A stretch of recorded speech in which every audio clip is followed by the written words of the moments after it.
Hello everybody and welcome back to Finally Rob. We are playing House Flipper, and as I start working on this house I thought I'd give a few updates on my transition, because I was actually made aware of today that I hadn't done so in quite a while and kind of scared a friend of mine that way. So let's do some updates, I guess. So yeah, the last thing that I updated basically was that I had seen Dr. Lorimer. So let's catch up from there, I guess. So I would say about 2 weeks after I met him in the UK, in London, he sent me his assessment. So that was basically for me to just proofread, like have a look and see if there's like anything obviously wrong or needs to be updated, or like any typos, whatever, like stuff like that. And so I sent that back. Basically he used a different diagnostic manual, one that is being used in the UK. But since in Ireland it's the DSM-5 that is being used, I asked him if he could please include that diagnosis from the DSM-5. And so he sent it back with that, and he sent that on to my GP as well. And yeah, so that was a good experience. Everything is really well done.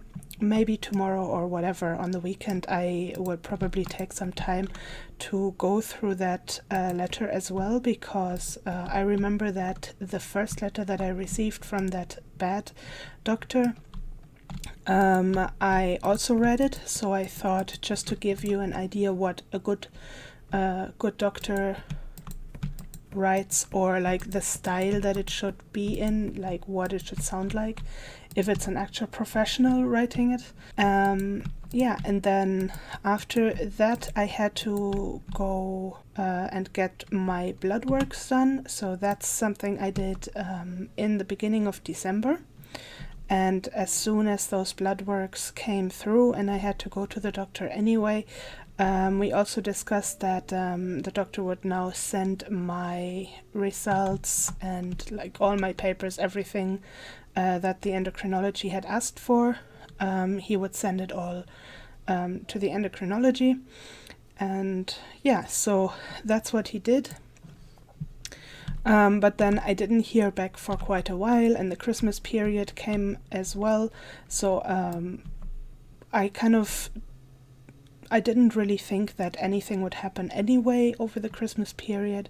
So I thought that, I'll just wait it out, Christmas and New Year's, and then in the new year I'll follow up with the endocrinology to see if they received my papers, and if they did not, to just, do a bit of calling back and forth and see where I get with it.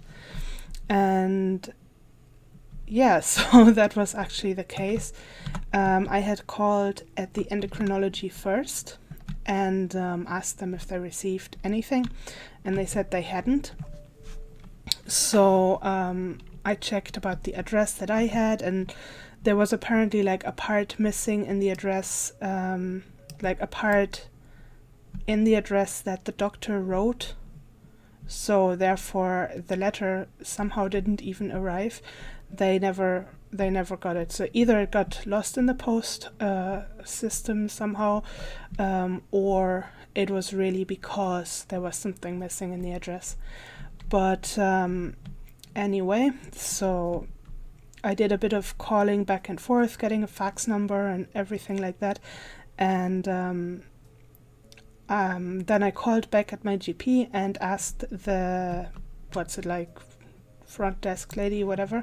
I asked her to please send my referral via fax to them, to the endocrinology, and she did. But nobody ever followed up for a week or so. Nobody told me what happened. So then the next week, actually, I went because I got sick. So yeah, I went, and then I asked just if that ever like has been sent or whatever. And the GP looked into my file, and apparently it was only the letter, like only the refer letter, but nothing else. None of the other papers that I that I had collected and accumulated that they needed was sent along with that. So what my GP did while I was still in the room was she printed everything out and then went right to the desk, to the front desk, and asked the girl there to, you know, fax everything, like, and not forget anything and stuff like that. And so it should now all be sent. I did call again at the endocrinology to ask if they received anything, but it was actually the doctor herself and not the receptionist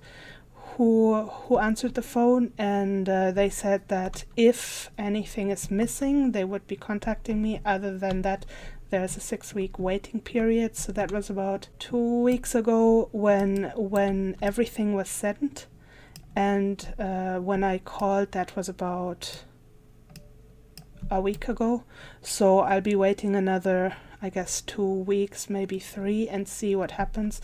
But just in case it takes really, really long, I also contacted Dr. Lorimer again, because I know he works with a endocrinologist in London, and so I could maybe get, if it takes really long, I could get a bridging prescription from him.